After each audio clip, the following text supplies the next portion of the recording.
Muito bem, meus amigos, nós vamos iniciando aqui esse nosso encontro de hoje com o prazer de termos aqui o início de mais uma obra para o nosso estudo, para o nosso aprendizado. Hoje nós daremos continuidade naquela nossa proposta de estudarmos obras do Chico Xavier, obras desconhecidas, obras muito pouco estudadas, mas que trazem para nós um material extremamente valioso, nos auxiliando na compreensão do trabalho que o Chico realizava, na participação dos espíritos, analisando as questões que eram apresentadas, que foram apresentadas pelos encarnados, participando daquele grupo de estudos em Uberaba, e trazendo também para nós a análise de Herculano Pires, um grande mestre estudioso da doutrina, que completou esse trabalho. Nós lembramos que esse livro, Na Era do Espírito, ele faz parte de uma trilogia com essa mesma proposta. O primeiro livro, Chico Xavier Pede Licença, que nós estudamos. Esse segundo livro, Na Era do Espírito. E o terceiro livro, Astronautas do Além.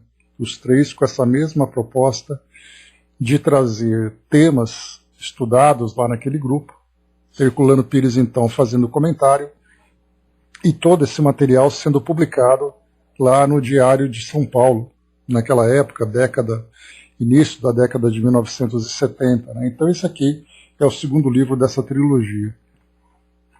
Bom, nós vamos aqui então fazer aqui a leitura, a apresentação desse livro. Ele é para nós, então,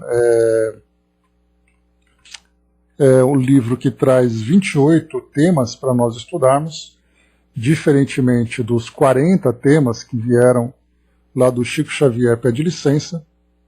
Então, estranho ponto de vista, relacionamento em família, apego afetivo, família e reencarnação, autógrafos da Bienal do Livro, defeitos e desculpas, preparação à liberdade, opiniões sobre a juventude, sem merecimento, os poetas cearenses, matrimônio e divórcio, ao encontro do filho, brando consolo, os temas da prece, em torno da liberdade, crianças em dificuldade, missão dos espíritas, provações, os médiuns e o mundo, apoio afetivo, sobre finados, questões graves, recepção da mensagem, o filho excepcional, a questão 202, indagações sobre a felicidade, discussões acaloradas e presente de Natal. Esses são os 28 temas, então, que compõem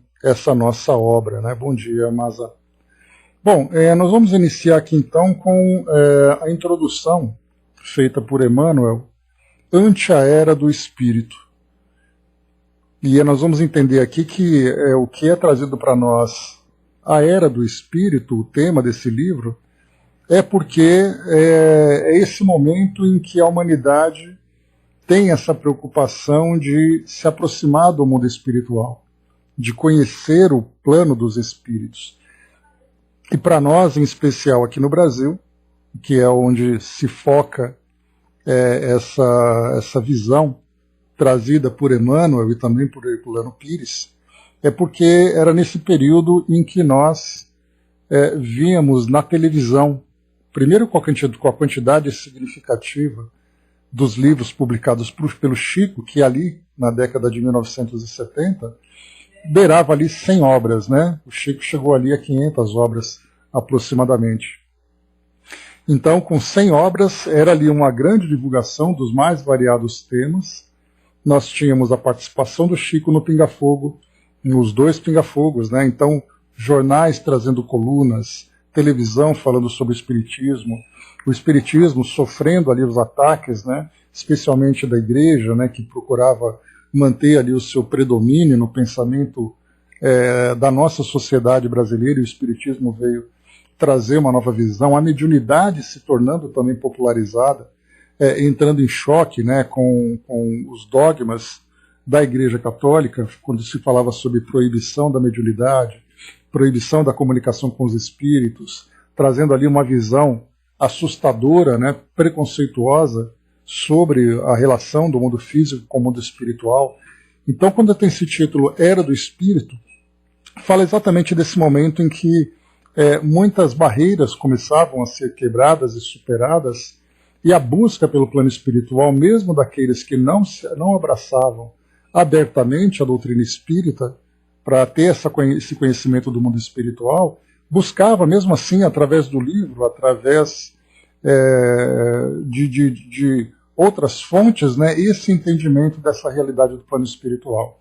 A gente lembra que as obras de André Luiz estavam ali, né, fazendo ali um grande sucesso a partir da década de 1940, 50, quando começou então ali Vir com o Nosso Lar e depois as demais obras. Então essa sequência acabou se tornando realmente um best-seller na literatura espírita aqui no Brasil.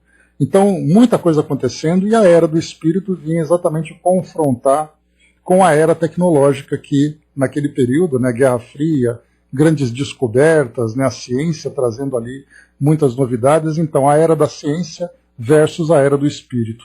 Não uma coisa contra a outra, mas percebia que a humanidade começava, então, a não olhar apenas para um lado, mas olhava também para esse lado do Espírito. Emmanuel, então, aqui faz uma prece inicial ante a Era do Espírito. E ele diz assim para nós: Senhor Jesus, ante a Era do Espírito, clareia-nos a razão, a fim de compreendermos a Tua Palavra em dimensões mais altas. Agora que os homens erguem o facho da indagação, além dos conhecimentos habituais, concede-nos os meios precisos para caminhar com eles ao encontro da verdade em luz de amor, que lhes honorificará o futuro segundo os teus ensinos. A inteligência terrestre fixa hoje elevadas perspectivas na conquista da consciência cósmica. A cultura científica abre novas áreas de trabalho e perquisição. A psiquiatria, a psicologia, a análise examinam a vida extrassomática. A física nuclear apresenta recursos destinados à elucidação de muitas das ocorrências paranormais. A fotografia requinta processos de observação e consegue deter imagens do corpo espiritual. O motor encurta distâncias. A eletrônica altera a experiência comunitária e aperfeiçoa o relacionamento entre os povos. A astronáutica cria engenhos que controlam a gravidade e partem na direção de outros mundos. Quando a era tecnológica exige, consequentemente, a civilização do espírito, ampara-nos o diálogo com os homens, nossos irmãos encarnados, de modo a nós todos, eles e nós, venhamos a responder construtivamente os desafios dos tempos novos, sem que as pedras do exclusivismo, seja na religião ou na ciência, nos obstruam as sendas iluminadas à frente do progresso. Livra-nos da ignorância, do orgulho, do ilogismo, da divisão, do fanatismo, da vaidade, da intolerância, do ódio, do farisaísmo, da prepotência, e consente, Senhor, que possamos humanizar-te as lições na doutrina espírita, a fim de que a imortalidade seja reconhecida na terra, estabelecendo o teu reino de paz e amor nos homens, com os homens, pelos homens e para os homens, agora, hoje e sempre. Assim seja. E Emmanuel, então, assina para nós essa belíssima prece, datada aqui, né, Uberaba, 21 de junho de 1973.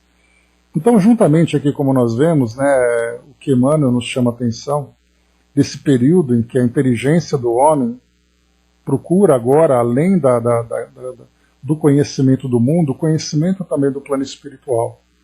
Quando nós falamos aqui em ciência, nós lembramos que os homens, né, estavam ali já visitando a Lua, colocando artefatos no espaço, a energia nuclear sendo ali estudada e trazendo para nós uma grande apreensão com relação ao próprio futuro da humanidade, a medicina, a química, enfim, várias outras ciências também adentrando, inclusive aquelas que saíam da matéria e começavam a entrar na vida extrassomática, né? Ou seja, além do corpo físico, onde a psicologia, a psiquiatria, a psicanálise começavam então a tentar entender não o cérebro, que é o nosso órgão material, mas a mente, em todas as suas complexidades. E juntamente com o entendimento da mente, entendendo também a própria imortalidade do espírito. Então, tudo isso sendo acompanhado pelos espíritos que se aproximavam cada vez mais então da humanidade, agora percebendo o interesse e também a busca, a curiosidade de conhecer esse mundo. Então, era nesse período, nesse contexto, que esses trabalhos então que o Chico fazia, o Herculano Pires fazia, trazendo ali, né, as mensagens dos espíritos, para fazer com que nós nos esclarecêssemos cada vez mais. Era uma fase também na época, a gente lembra, em que as cirurgias espirituais acabavam também sendo apresentadas na mídia, né, como por exemplo José Arigó fazendo aquelas cirurgias, né, em que a televisão mostrava ali, causando aquele grande impacto na sociedade, nas pessoas que assistiam. Então a gente teve aquela fase, né, da psicografia, depois nós tivemos ali das cirurgias espirituais, depois nós tivemos ali das pinturas mediúnicas, né, então havia várias fases para despertar a atenção a respeito dessa realidade do mundo espiritual. Muito bem, Herculano Pires agora traz aqui então essa introdução. Na era do espírito, ele traz para nós então horizontes espirituais, trazendo para nós uma explicação sobre a natureza desse livro. Então ele diz assim: céu e terra se encontram no horizonte. Durante milênios, os homens acreditaram na realidade desse contato. Na era científica, essa realidade transformou-se em simples ilusão de ótica. Mas a partir da era psicológica, aberta com as pesquisas espíritas de Allan Kardec, tornou-se evidente para muitas criaturas a existência real de uma linha divisória entre o finito e o infinito.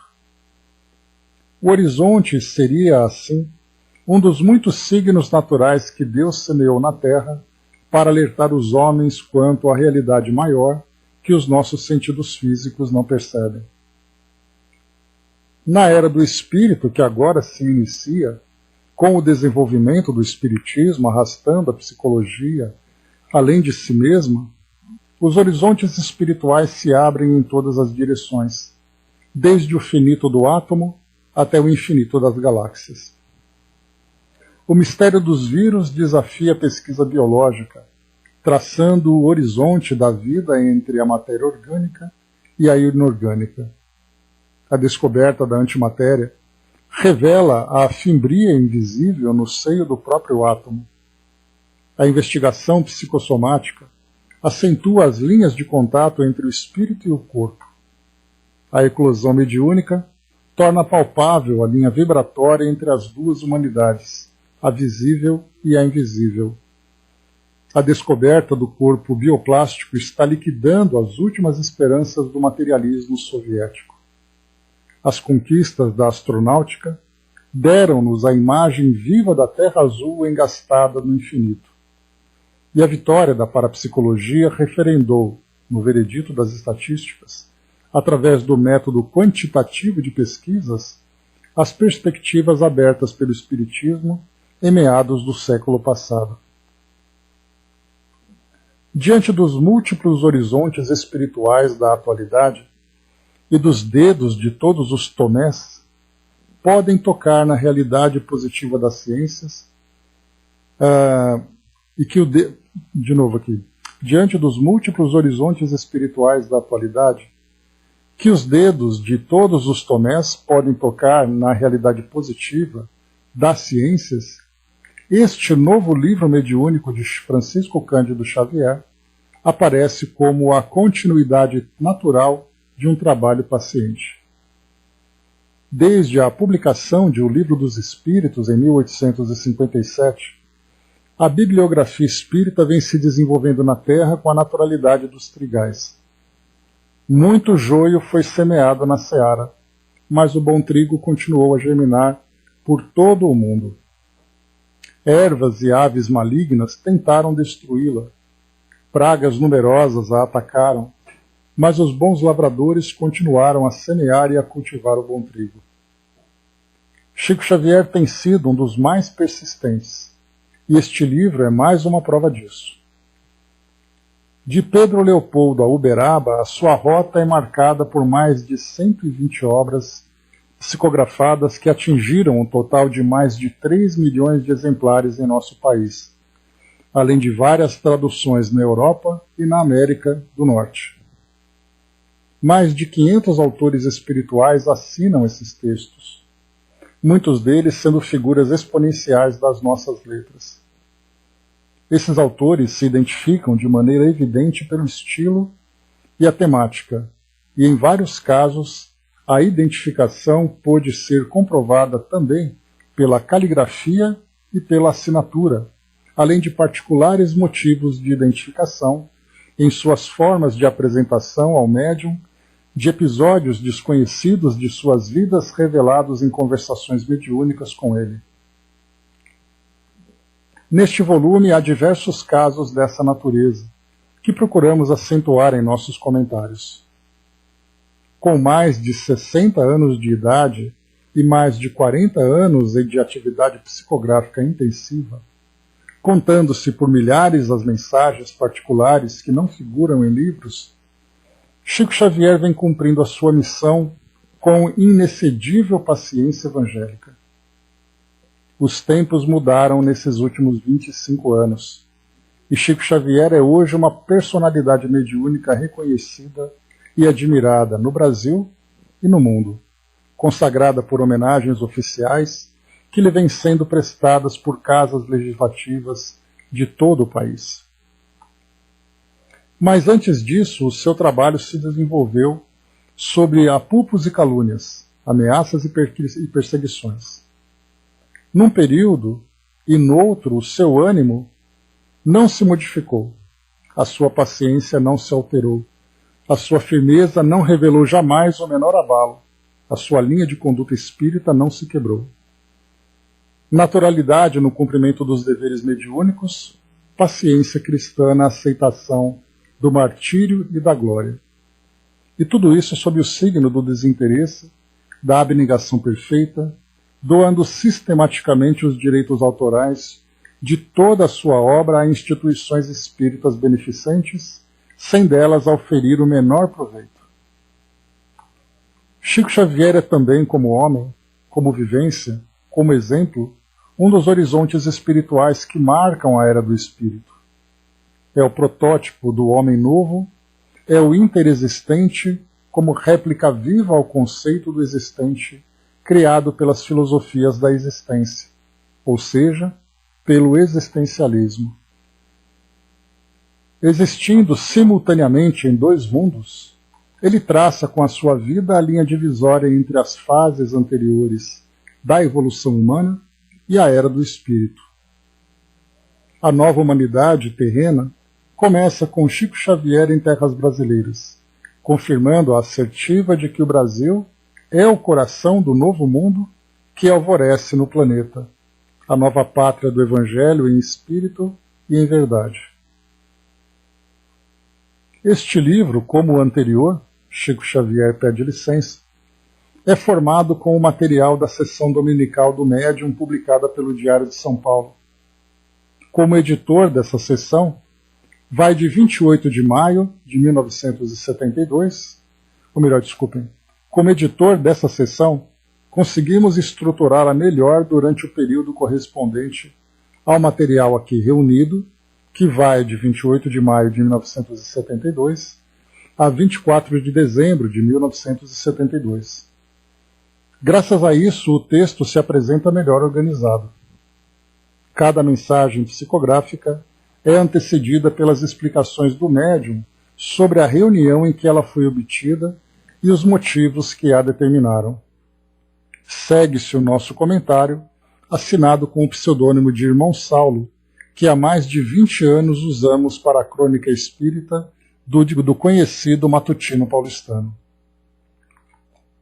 Dessa maneira, os leitores podem acompanhar página a página o processo de recepção das mensagens segundo a sistemática seguida pelo médium. E as mensagens adquirem uma nova dimensão, pois vemos-las insertadas no tempo, no espaço e na vivência humana das sessões em que foram recebidas. Elas não aparecem de maneira gratuita, como ditadas pelos espíritos numa elaboração mental abstrata, mas integradas no momento humano que as provocou. Os casos particulares a que se referem são geralmente dolorosos, e não raro temos a revelação de processos reencarnatórios que ilustram ao vivo e de maneira dramática os princípios fundamentais do Espiritismo. A tríplice revelação das mensagens com o ambiente da reunião, os casos objetivos a que se referem e os trechos citados dos livros básicos da doutrina constituem elemento fecundo de observação e estudo para os leitores atentos. Outros volumes ainda sairão certamente nesta série, enriquecendo a nossa bibliografia doutrinária. É a primeira vez que temos esta oportunidade de mostrar o relacionamento vivencial da psicografia com as dores, as angústias e as perplexidades da criatura humana, provando de maneira concreta a participação ativa dos espíritos na vida efêmera dos encarnados. Estes 2 volumes, Chico Xavier Pede Licença e Na Era do Espírito, abrem uma nova dimensão dos estudos doutrinários em nossa terra, dando continuidade ao processo iniciado por Kardec na França para a investigação interexistencial da natureza humana, do sentido e da significação da vida humana. A importância desse fato para a Era do Espírito é indisfarçável, e podemos dizê-lo sem nenhuma pretensão, pois os nossos comentários, como Emmanuel já revelou no prefácio do primeiro desses volumes, não são apenas nossos, porque são inspirados. Que Deus nos ajude para que a inspiração não nos falte na continuação do trabalho. José Herculano Pires assina então aqui essa apresentação, esse prefácio, e aqui coloca para nós em São Paulo, como data, né? São Paulo, 21 de junho de 1973. Bom dia, abraço. Então aqui, pessoal, a introdução de Herculano Pires, como a gente viu, né, e ele traz aqui algo bem importante que me chamou a atenção, como nós vimos aqui, quando ele diz assim: dessa maneira, os leitores podem acompanhar página a página o processo de recepção das mensagens segundo a sistemática seguida pelo médium. Né, e depois ele coloca também aqui, elas não aparecem de maneira gratuita, como ditadas pelos espíritos numa elaboração mental abstrata, mas integradas no momento humano que as provocou. Né? E aqui a gente tem esse privilégio, né, de ter esse contato com os espíritos amigos que também nos enviam mensagens contextualizadas aqui no trabalho que nós estamos desenvolvendo. Né? Então vemos na prática isso acontecendo aqui no nosso meio. Depois ele coloca também, né, quando ele diz assim também, só um instantinho aqui.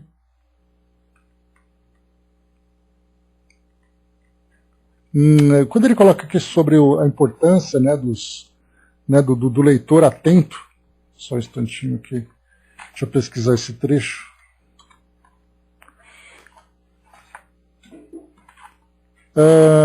A tríplice revelação das mensagens com o ambiente da reunião, os casos objetivos a que se referem e os trechos citados dos livros básicos da doutrina constituem elemento fecundo de observação e estudo para os leitores atentos. Então eu queria chamar a atenção para esse trecho. Bom dia, Sandra.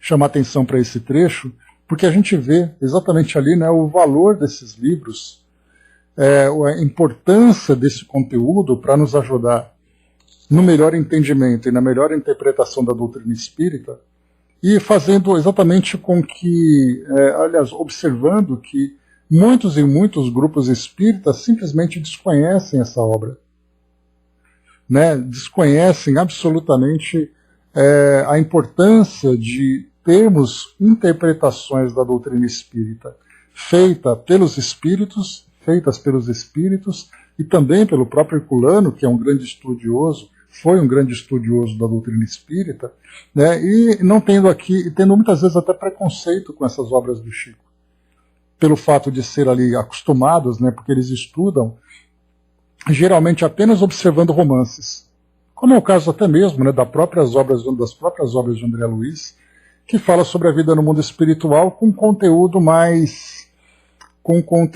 romantizado, né? E ao mesmo tempo também trazendo ali as poesias que, como o próprio Herculano Pires já colocou em outro texto que nós estudamos lá no Chico Xavier Pede Licença, que muitas vezes eles ficam muito mais preocupados com a estrutura poética em si, né, ou com a rima, sem se preocupar com o conteúdo. E muitas vezes até vendo ali analisando que uma poesia não é um material suficiente para trazer para nós uma instrução doutrinária, já que os espíritos trazem ali comentários, trazem ali algum pensamento sobre um determinado ponto ali, né, da vida no mundo espiritual, sem trazer um conteúdo filosófico mesmo. Então eles se prendem nos romances, se prendem nas poesias e não estudam esses livros tão valiosos que trazem para nós revelações aqui, né, trazem reflexões valiosíssimas a partir desse aspecto filosófico da doutrina espírita. Então por isso que é muito importante nós estudarmos e conhecermos esses livros sem preconceitos, analisarmos ali o seu conteúdo, né? Como a gente viu, são mais de 500 livros e desprezam então todos os demais livros a partir de meia dúzia, que acabam ali criando uma certa antipatia, um certo preconceito, sem se preocuparem em estudar o restante, o conteúdo que vem depois também, né? Então aqui temos esse privilégio de quebrarmos essa barreira e estudarmos essas obras aqui, absorvendo esse conteúdo tão importante para todos nós. Mas muito bem, vamos lá. Então, feita aqui a prece inicial por Emmanuel, vimos aqui horizontes espirituais dessa introdução de Herculano Pires e vamos então aqui para o nosso primeiro texto. Estranho ponto de vista. Chico Xavier nos escreve contando como recebeu a mensagem Luz para Todos. Alguns amigos vindos de cidade distante, em consultas e comentários, antes dos encargos em pauta na sessão pública, haviam mostrado estranho ponto de vista. Disseram-me que são contra a apresentação da doutrina espírita em programas de televisão e julgam que os doutrinadores e médium devem permanecer segregados nos templos espíritas para exemplificarem humildade cristã.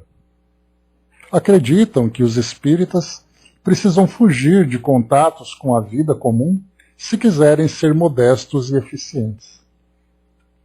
Ouvi sem concordar com eles, porque os benfeitores da vida maior ensinaram-me que o Espiritismo é uma bênção de Deus para todas as criaturas, sem exceção, e que não nos cabe desprezar a ninguém. Abstive-me de qualquer discussão, mas, iniciadas as tarefas, o ponto de estudo em O Evangelho segundo o Espiritismo, aberto para as lições da noite, foi a página intitulada O Homem no Mundo, item 10 do capítulo 17. E o nosso Emmanuel produziu a página que coloco nas mãos com a esperança de que lhe ofereça proveito justo em nossos estudos. Então, muito bem. Realmente estranho o ponto de vista, né?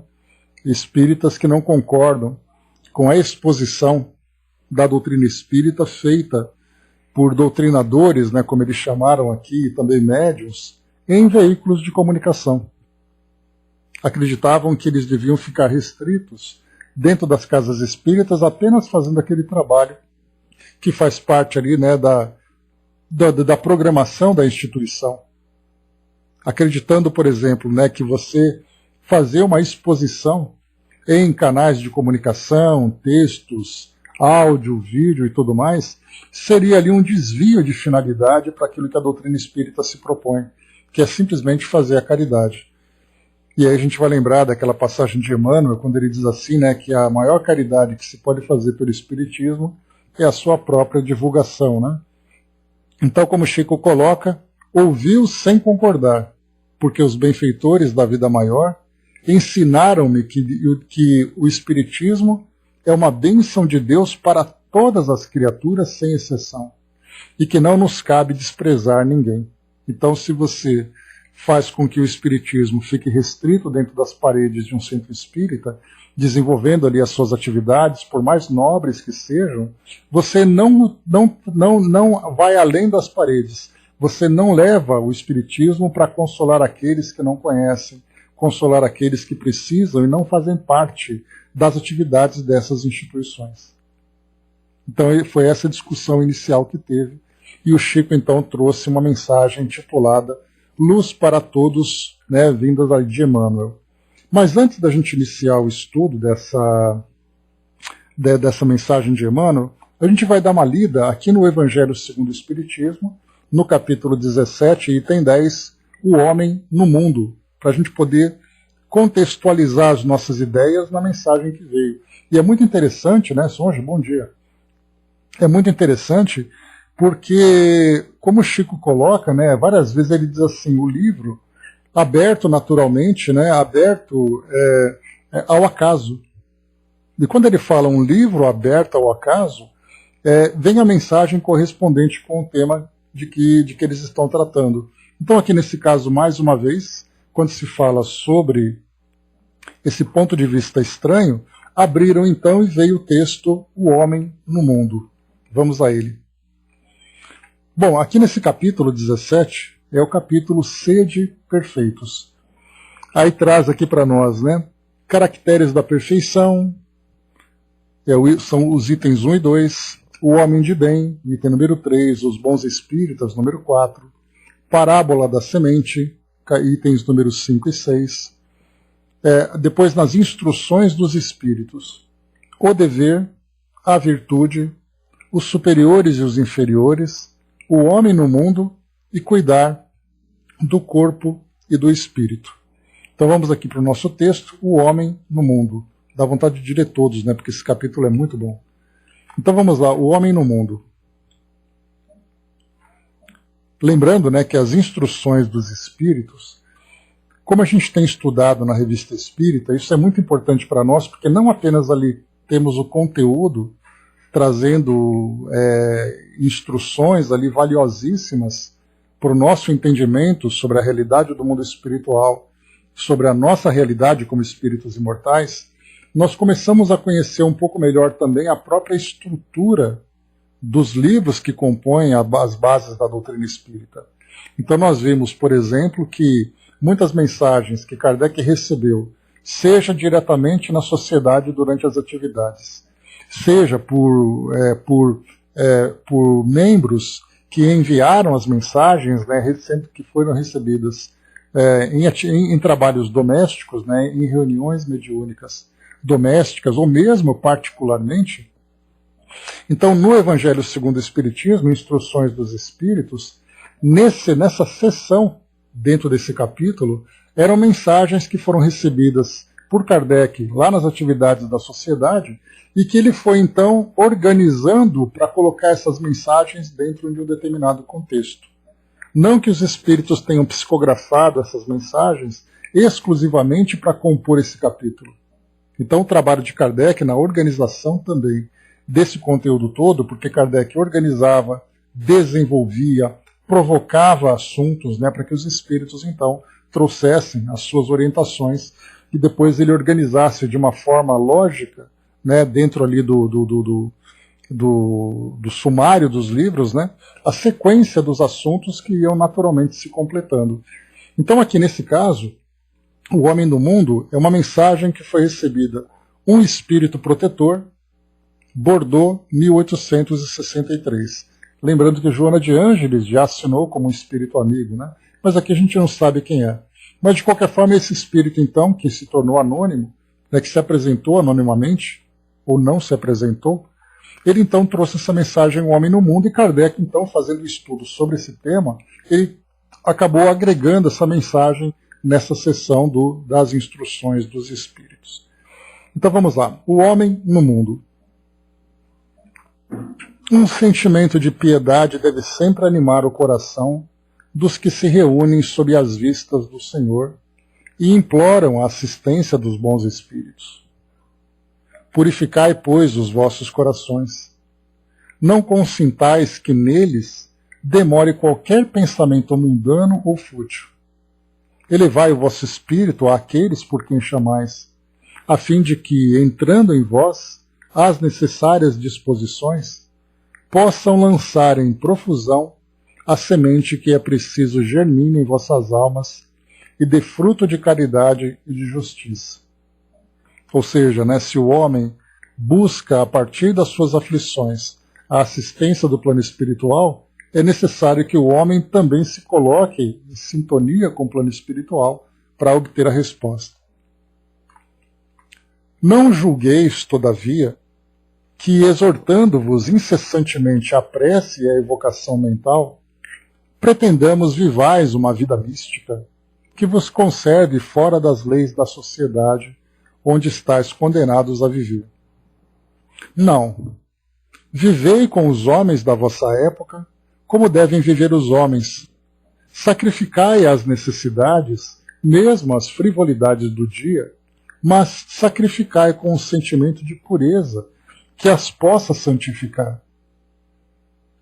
Aqui também já entra aqui, já faz uma conexão direta com a vida contemplativa que nós estudamos lá no 2º capítulo, a lei de adoração, da 3ª parte do Livro dos Espíritos. Quando os Espíritos dizem, né, que você se manter recluso dentro de um ambiente em nome da vida espiritual, na verdade, estar reencarnado já é uma necessidade do espírito para que ele possa evoluir. Quando, então, ele, mesmo encarnado, ele se distancia da vida em sociedade, para que ele possa vivenciar suas provas e expiações, ele acaba desperdiçando a oportunidade. É o que o Espírito diz aqui para nós. Sois chamados a estar em contato com espíritos de naturezas diferentes, de caracteres opostos. Não choqueis a nenhum deles com quem estiverdes. Sede joviais, sede ditosos, mas seja a vossa jovialidade a que provém de uma consciência limpa, seja a vossa aventura a do herdeiro do céu, que conta os dias que faltam para entrar na posse de sua herança. Não consiste a virtude em assumirdes severo e lúgubre aspecto, em repelirdes os prazeres que as vossas condições humanas vos permitem. Basta reporteis todos os atos da vossa vida ao Criador, que vô-la deu. Basta que, quando começardes ou acabardes uma obra, eleveis o pensamento a esse Criador e lhes peçais no arroubo de alma, ou a sua proteção para que obtenhais êxito, ou a sua bênção para ela, se a concluirdes. Em tudo o que fizerdes, remontai a fonte de todas as coisas, para que nenhuma de vossas ações deixe de ser purificada e santificada pela lembrança de Deus. A perfeição está toda, como disse o Cristo, na prática da caridade absoluta. Mas os deveres da caridade alcançam todas as posições sociais, desde o menor até o maior. Nenhuma caridade teria a praticar o homem se vivesse insulado. Unicamente no contato com os seus semelhantes, nas lutas mais árduas é que ele encontra ensejo de praticá-la. Um instante. Aquele, pois, que se isola, priva-se voluntariamente do mais poderoso meio de aperfeiçoar-se. Não tendo de pensar senão em si, sua vida é a de um egoísta. Não imagineis, portanto, que para viverdes em comunicação constante conosco, para viverdes sob as vistas do Senhor, seja preciso vos silicieis e cobrais de cinza. Silicieis é o silício, né? as dores que nós infligimos em nós mesmos por conta do pecado que se pratica, né, do cilício, vocês se lembram disso. Não, não. Ainda uma vez vos dizemos, ditosa sede segundo as necessidades da humanidade, mas que jamais na vossa felicidade entre um pensamento ou um ato que possa ofender ou fazer-se velhos semelhante dos que vos amam e dirigem. Deus é amor, e aqueles que amam santamente, Ele os abençoa. Então o Espírito Protetor que traz para nós essa mensagem de Bordeaux em 1863. Que bom, São José. Então aqui, pessoal, foi essa mensagem então bastante apropriada para o contexto ali, né, em que, por exemplo, foi dito que os espíritos, né, ou melhor, os espíritas, a partir desse estranho ponto de vista, deveriam ficar isolados dentro do centro espírita e não conversar com a sociedade, não interagir com a sociedade, levando a doutrina espírita, discutindo, debatendo de uma forma construtiva, de uma forma saudável. E aí então veio essa mensagem para falar exatamente sobre a vida no homem e no mundo. Que nós temos ali, né, tudo me é lícito, como diz Paulo de Tarso, mas nem tudo me convém. Então eu posso viver ali tranquilamente na sociedade, mas eu tenho que viver de modo construtivo, pensando na fonte que me deu a oportunidade de estar aqui, para que depois eu volte para essa fonte com a consciência tranquila de ter aproveitado da melhor forma possível essas oportunidades para o meu crescimento pessoal. Então, como lembra aquela passagem, nós estamos no mundo, sem sermos do mundo. Então essa é a diferença, né? Então estarmos encarnados para nós não é uma vida de pecado. Estarmos encarnados é uma oportunidade de crescimento e desenvolvimento. A partir então dessa mensagem que chega, depois desse complemento do Evangelho segundo o Espiritismo, Emmanuel traz para nós a mensagem Luz para Todos, que foi a mensagem que concluiu, né, que encerrou as discussões em torno do tema naquela reunião. Diz aqui Emmanuel, estariam os princípios espíritas endereçados à segregação para uso exclusivo daqueles irmãos que carregam provas visíveis no plano material?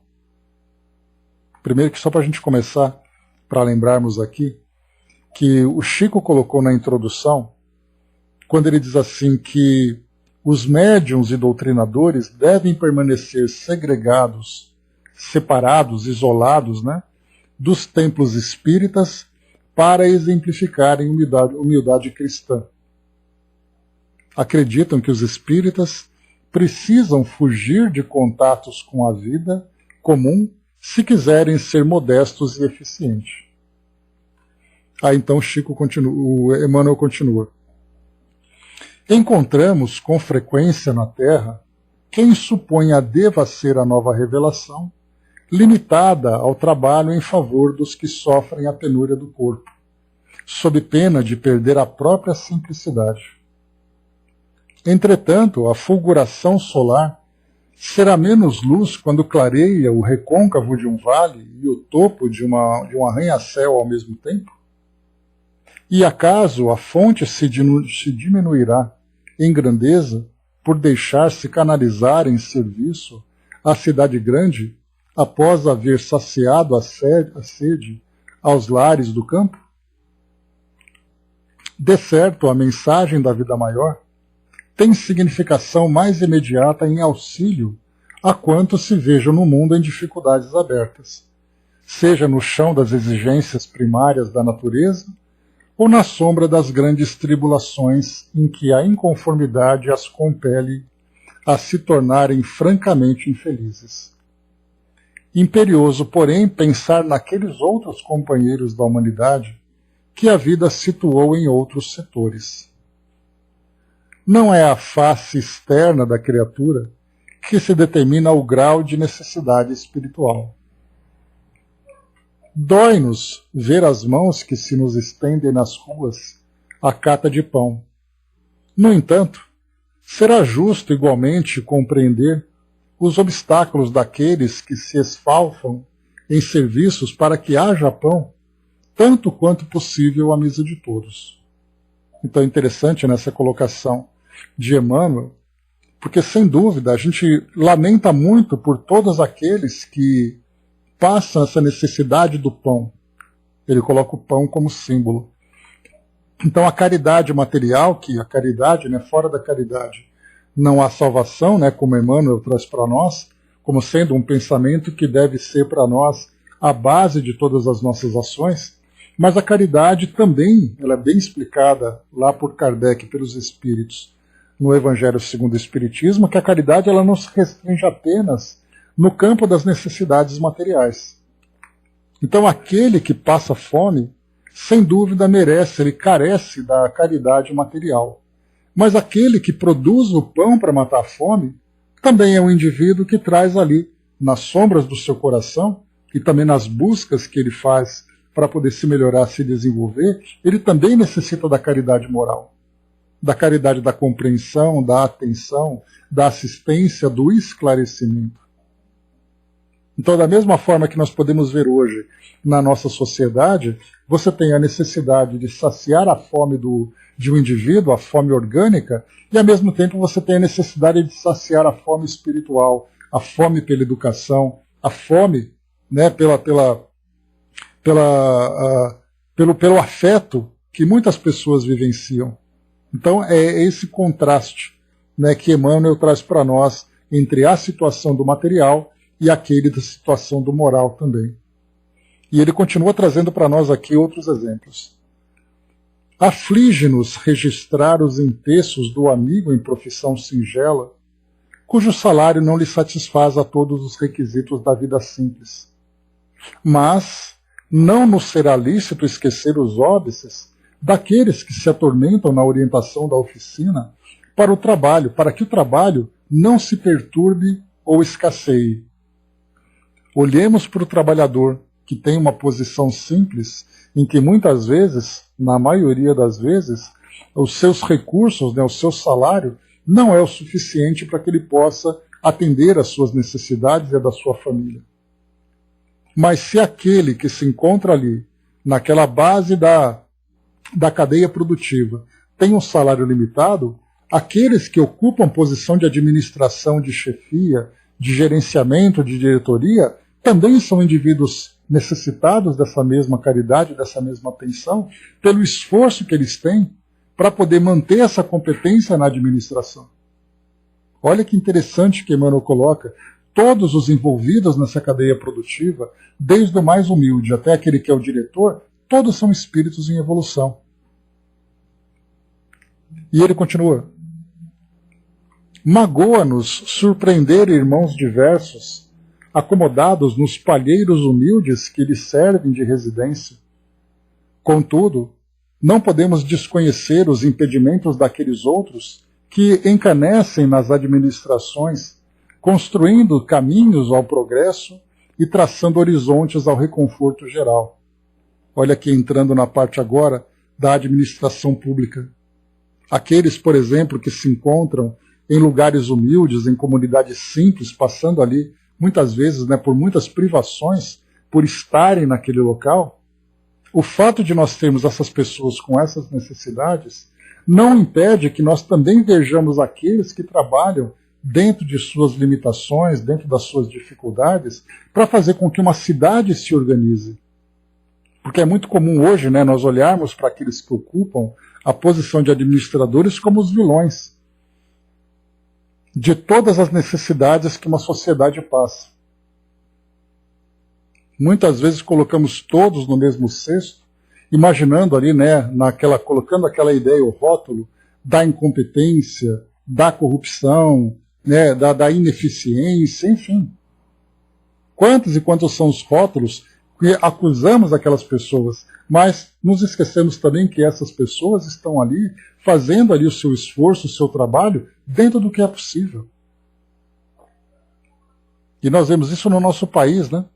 Tantas e tantas desigualdades, como se essas pessoas que hoje ocupam esses cargos fossem responsáveis por essa longa história de desequilíbrio que a nossa sociedade vive. E se nós estivéssemos naquela posição?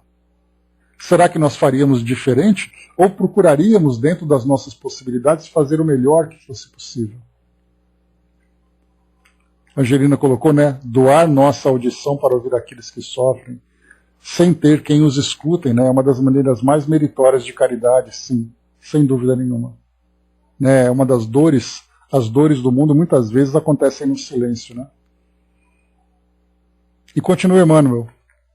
Sensibiliza-nos o martírio das mães que vagueiam nas vias públicas à busca de socorro para filhinhos padecentes. Entretanto, seria injusto desconsiderar o sofrimento daquelas outras que se aniquilam pouco a pouco dentro de casa, em posição de incessante sacrifício para sustentarem os descendentes, de modo a que a dignidade humana possa honrosamente sobreviver. Então, enquanto nós vemos as necessidades nas ruas, nos esquecemos daquelas e daqueles que dentro dos lares trabalham diariamente para manter ali, né, honrosamente sobreviver.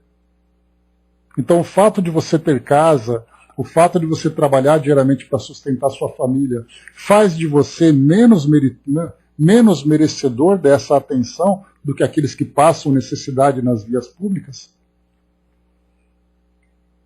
Então, esse é um desafio para os nossos valores, né, para as nossas reflexões, de vermos que o fato de um indivíduo estar encarnado, como Kardec usa muito essa expressão, seja no palácio, seja na choupana, todos são indivíduos encarnados, cada um vivendo ali as suas experiências. E aí é como se nós olhássemos uma grande embarcação no meio do oceano, preocupados, por exemplo, vamos usar aqui a figura do Titanic. Primeira classe, segunda classe, terceira classe, tripulação. Quando o navio afundou, ele atingiu todo mundo. Alguns foram privilegiados com algum tipo de apoio, outros, entretanto, foram ali esquecidos, mas todos padeceram ali o mesmo sofrimento. E quando nós falamos aqui na nossa sociedade, nós vamos encontrar pessoas nas mais variadas posições, mas todos encarnados no mundo de provas e expiações. Quando olhamos aquela triste imagem de coletores de lixo, aquele que coleta lixo na base da montanha tem ali as mesmas dificuldades que aquele que está no topo da montanha. O monte de lixo é o mesmo para todos. Então vejamos isso, né, como encarnados que estamos, cada um dentro da sua posição na nossa sociedade, tendo ali a logística de que precisa, todos nós somos espíritos em condições de provas e expiações. E depois Emmanuel termina para nós. Reflitamos no conjunto dos problemas humanos e a ninguém deserdemos da verdade e do amor, de vez que em qualquer situação pertencemos todos a Deus e, segundo as nossas necessidades, é natural que Deus nos atenda a cada um. Eis então para nós aqui, né, reflexões valiosíssimas para chamar a atenção daquelas pessoas que trouxeram essa ideia de que a doutrina espírita é exclusiva para determinado tipo de ação, para determinado tipo de trabalho e para determinado tipo de público, sendo que todos estão ali juntos nesse mesmo trabalho de crescimento e desenvolvimento. Né? Tavacal, bom dia.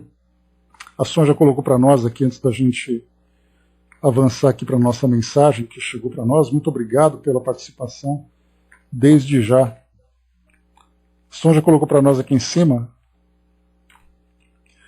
É como os monges enclausurados, é muito delicado, porque às vezes ajudamos de forma a reforçar a indolência do outro. Né? Ele se beneficia com as suas necessidades.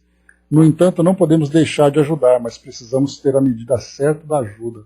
Ajudar não é carregar nas costas, né? São as várias formas de caridade que vão se mostrando para todos nós. Né? Muito bem, vamos lá. O nosso amigo divino, seja muito bem-vindo aqui conosco. Diz assim: peço licença, e já agradecendo em nome de todos os irmãos que daqui acompanham esses estudos, que só colaboram e nas suas belas argumentações e bons questionamentos nos trazem a certeza de que sem o estudo dessa doutrina, nada seria adequado ao ser humano e a nós, espíritos, para que todos conseguissem aprender e entender que tudo o que nós fazemos aqui é trazer em nossas consciências uma melhora interior, já que muitos dos que estão te ouvindo são os muitos que, de certa forma, não erraram, só falharam nos seus processos de aprendizados ao qual foram preparados para tal momento em seu orbe terreno. Quero aqui, desde já, nas melhores vibrações da nossa colônia, levar nossos pensamentos de que tudo que foi transcrito, lido, relido, estudado e levado aos irmãos que queriam saber das suas respostas enviadas nessa doutrina de amor e luz, que era o mais esperado. E que todos aqueles, como os nossos, como o nosso Francisco, sim, o nosso Chico, que trouxe as melhores revelações que os espíritos poderiam lhe fornecer, e com isso mostrar que o seu país e o mundo todo, junto a ele, foi elevado através de tantas leituras, tantos livros com informações imprescindíveis, onde hoje tudo que vos é dado e nos dado também, só faz com que tudo que se consegue de melhor nas suas proporções morais estão sendo relacionadas a muitas leituras de muitos escritos, de muitos amigos que contribuíram e ainda contribuem para a melhor relação do ser encarnado e desencarnado. Com isso e com muita alegria, só podemos agradecer a ti, irmão, e a todos que contigo contribuem e ajudam com essa melhor relação entre todos aqueles como você e outros fazem desses estudos o melhor presente que poderíamos desejar e ganhar. Muito obrigado em nome da nossa colônia de estudos São Luís. Que Deus possa sempre estar com todos vós, trazendo essa boa vibração de turma que é, e que tu continue assim, mostrando que o Espiritismo é a mola mestra para aquele que quer uma melhora interior, e assim será. Nós que agradecemos muito por esse apoio que nós recebemos desse grupo de amigos, que agora já não é mais um grupo de alunos, mas um grupo de amigos com quem nós encontramos todos os dias aqui, fazendo parte desse nosso trabalho. Um trabalho simples, um trabalho singelo, mas que proporciona para nós sempre essa grande oportunidade de nós aprendermos cada vez mais, e sempre sabendo que nós temos essa preciosa e valiosa companhia conosco aqui todos os dias, dá para nós cada vez mais motivação para continuarmos, porque a gente sabe que não vem aqui para encontrar o nosso pequeno grupo de amigos aqui, mas o grupo que se estende, além do nosso espaço físico. Então, muito obrigado desde já por esse prazer de tê-los conosco aqui todos os dias. Então, meus amigos, vimos aqui, nessa mensagem de Emmanuel, primeiro, realmente um estranho ponto de vista desse grupo, mas como a gente lembra sempre, dentro de um grupo filosófico, nós vamos encontrar indivíduos que trazem ali pontos de vista diversos, Então são aqueles que são mais progressistas, aqueles que são mais ortodoxos, aqueles que são mais resistentes, aqueles que muitas vezes ali são insatisfeitos com aquilo que é apresentado. Então nós vamos encontrar isso em todos os grupos. A gente lembra, por exemplo, aqui nesse grupo dizendo que os médiuns e os doutrinadores devem permanecer fechados dentro dos templos espíritas para mostrar humildade cristã. Eu me recordo que, principalmente na década de 1990, nós tínhamos o padre Marcelo Rossi, que acabou se tornando quase que um popstar aqui no Brasil, pelas músicas, pela forma descontraída com que ele apresentava a filosofia católica. Aqui em São Paulo, na Zona Sul, nós tínhamos ali um templo, que era, como é que chama? Me esqueci o nome agora. Era o Templo do Terço Bizantino, se eu não me engano que era o nome, que era da Igreja Católica Apostólica Romana, mas que trazia muita música, muita diversão. Muitos jovens se aproximaram da igreja e ele sofreu críticas duríssimas daquele grupo mais conservador da igreja, porque por acharem que ele estava distorcendo aquilo que a doutrina espírita pregava. Desculpem, que a doutrina católica pregava.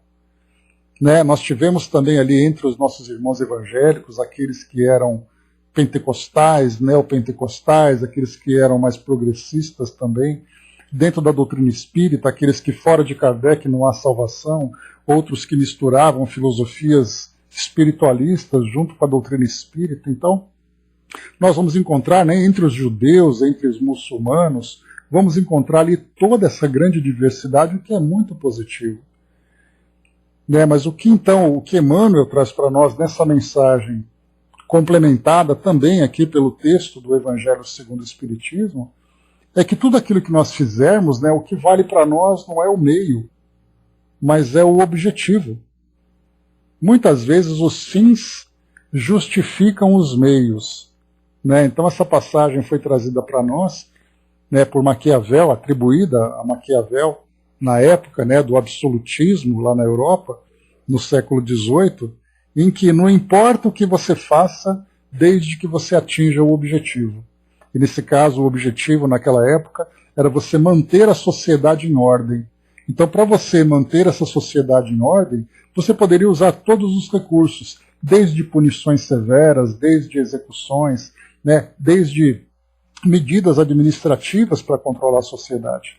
E agora, dentro do meio filosófico espiritualista, nós vamos encontrar também exatamente esse pensamento, só que agora de um modo positivo, de modo construtivo. Se o objetivo é a melhora do espírito, que ele busque então o melhor caminho, estando consciente de que o seu compromisso não é com o seu semelhante, mas o seu compromisso maior é com Deus. E se ele faz o que ele faz na sociedade, tendo a consciência tranquila e a consciência pura, com esse objetivo, tudo isso é válido.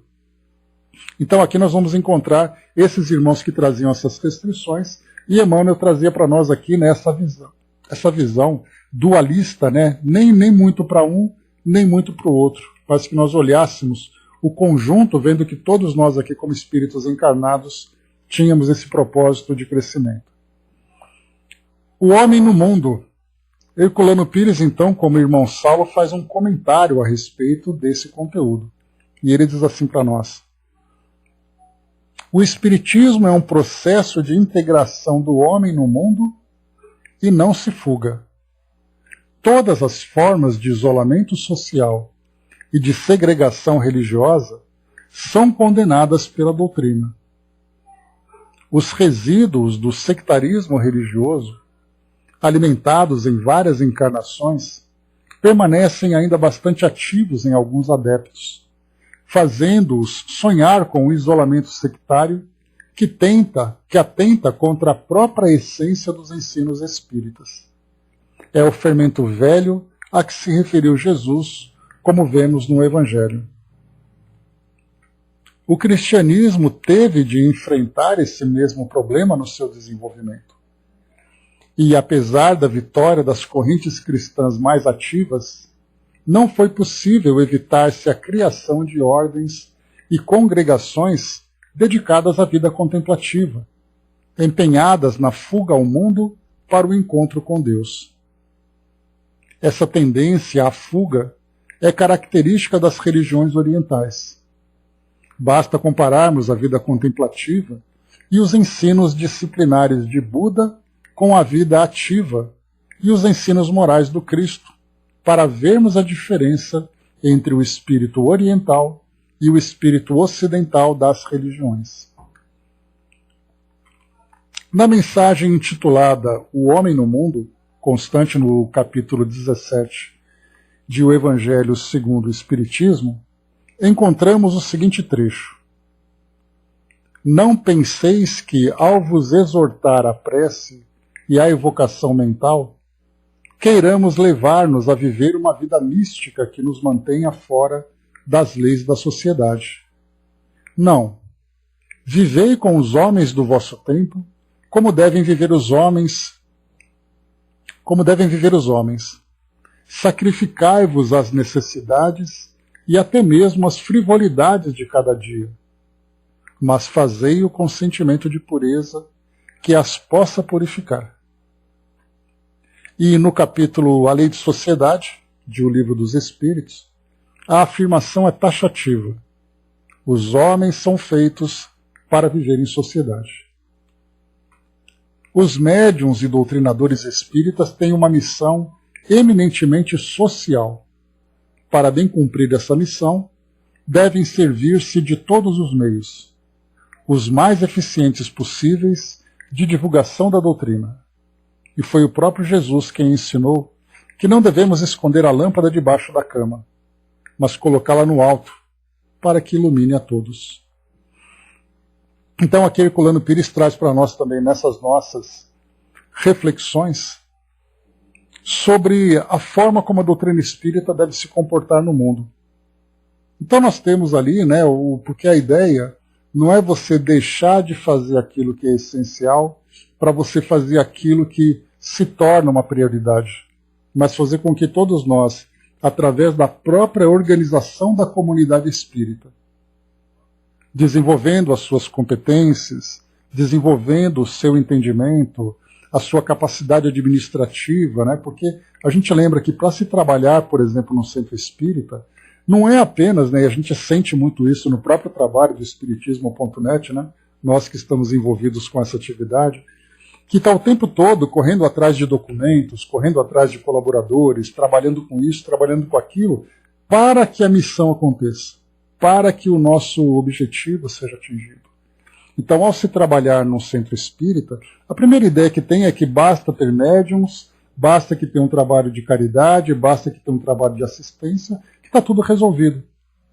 Mas quem são aqueles que proporcionam a estrutura, que trabalham na organização da estrutura para que isso aconteça? Então, por isso, nós temos ali os diversos grupos que vão se distribuindo nas mais diversas atividades, né? E a doutrina espírita hoje é vista, né, e vem como orientação da própria Federação Espírita Brasileira, que bem ou mal procura fazer o melhor trabalho para que as instituições possam cumprir o seu objetivo, que é divulgar a doutrina espírita, que é estudar a doutrina espírita e viver a doutrina espírita junto com os seus adeptos e integrada na sociedade. Então esses três aspectos são fundamentais: estudar a doutrina, divulgar a doutrina e vivenciar a doutrina. E essa vivência vem exatamente através de todos os trabalhos em que ela é aplicada. Como no caso, por exemplo, do trabalho mediúnico, no trabalho de atendimento fraterno, no trabalho de caridade, no trabalho assistencial. Então é a doutrina na prática, mas a gente vê que esse tripé ele deve ser bem equilibrado, da mesma forma que a própria doutrina espírita se estrutura entre ciência, filosofia e religião. Ou religião você pode substituir também por aspecto moral. Então não basta apenas ser moral, né, o aspecto moral da doutrina. Vamos estudar a doutrina espírita na nossa relação com Deus e com os nossos semelhantes. Mas e se você não estudar a doutrina espírita, como é que vai ser? Se você não estudar a doutrina espírita, você não vai entender os seus princípios básicos. Você não vai compreender as suas aplicações.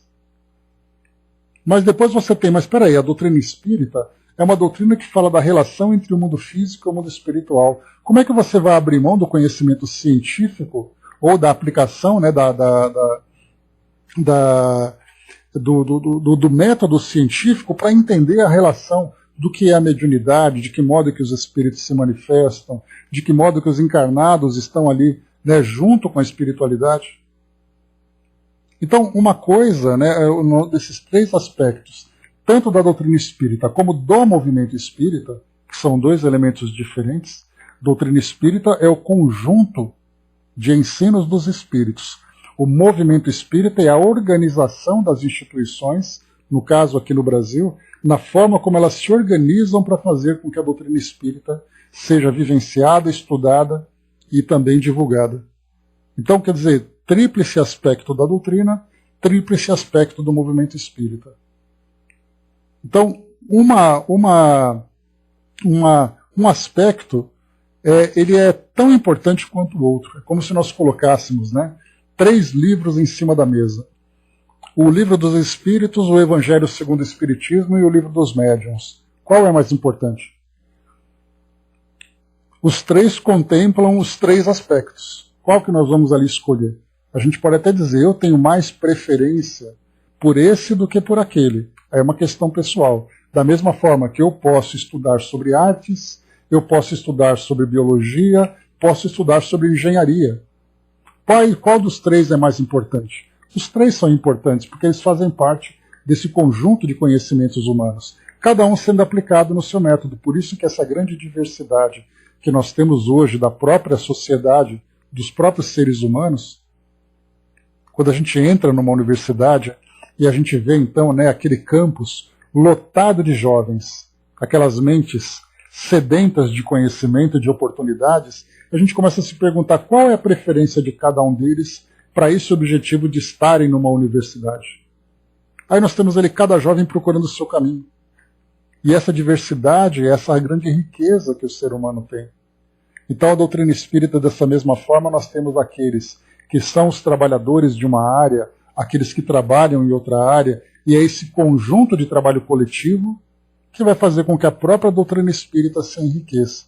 Então, ao encontrarmos, dentro desse tema, para encerrar aqui o nosso trabalho, esse estranho ponto de vista, como lembra aqui Emmanuel, ou como lembra aqui Herculano Pires, na verdade, ele vai dizer para nós que sim, nós vamos encontrar aqueles irmãos que trazem ainda esse ponto de vista antigo, de que as religiões eram bem vividas dentro dos monastérios, dentro dos conventos, dentro dos espaços religiosos. E aquilo que eu sempre lembro para vocês, né, a nossa sociedade ainda tem esse pensamento. As pessoas vão para as igrejas, vão para os templos religiosos para fugirem do mundo e para encontrar o alimento da alma. E o centro espírita acaba tendo também essa mesma característica. Mas nós temos que fazer uma interpretação diferente. Nós vamos até esses locais para nos abastecermos, para depois voltarmos para as nossas atividades aqui no nosso mundo. Porque aqui estarmos encarnados tem esse objetivo de viver em sociedade para cumprir determinado programa evolutivo. E quando eu fujo da sociedade para viver essa vida espiritual, eu me esqueço daquilo que é mais importante, que é o fato de eu estar encarnado. Então, quantos são aqueles que fogem para esses locais para buscarem Deus? Na verdade, nós estamos conectados com o tempo todo. Então, esses entrepostos servem para nos abastecer, para nos fortalecer, para depois voltarmos para as nossas atividades cotidianas.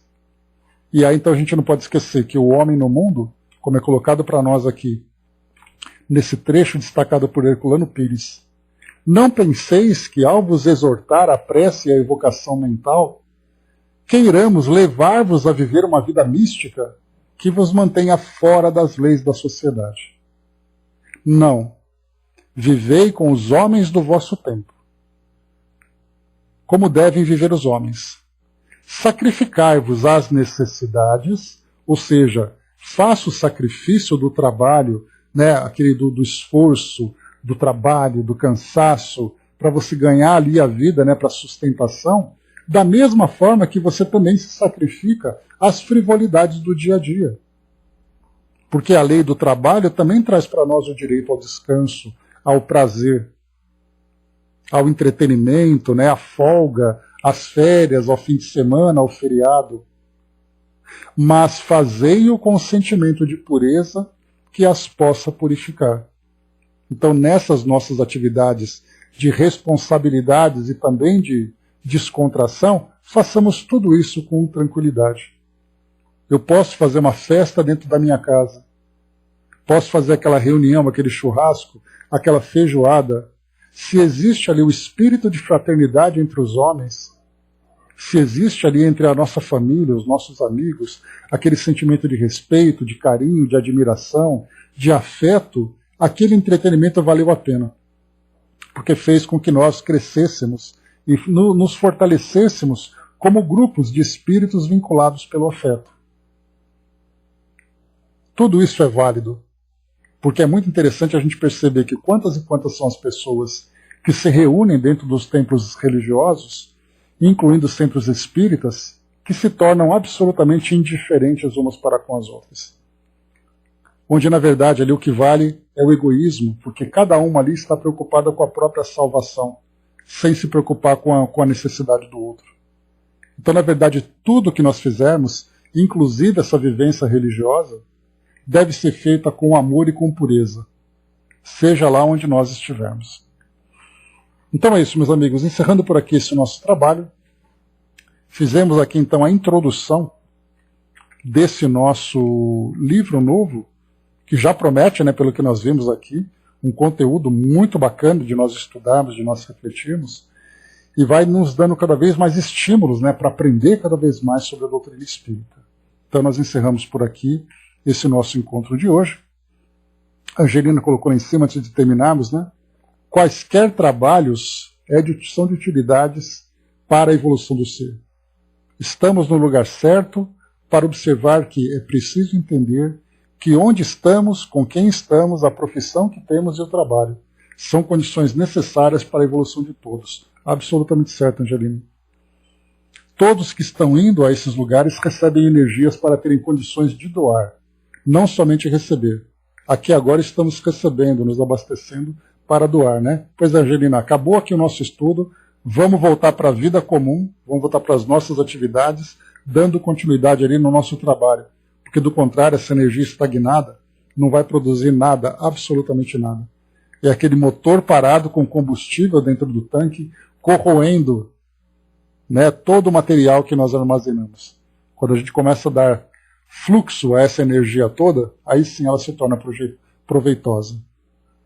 Então é isso, meus amigos. Encerrando por aqui o nosso trabalho de hoje.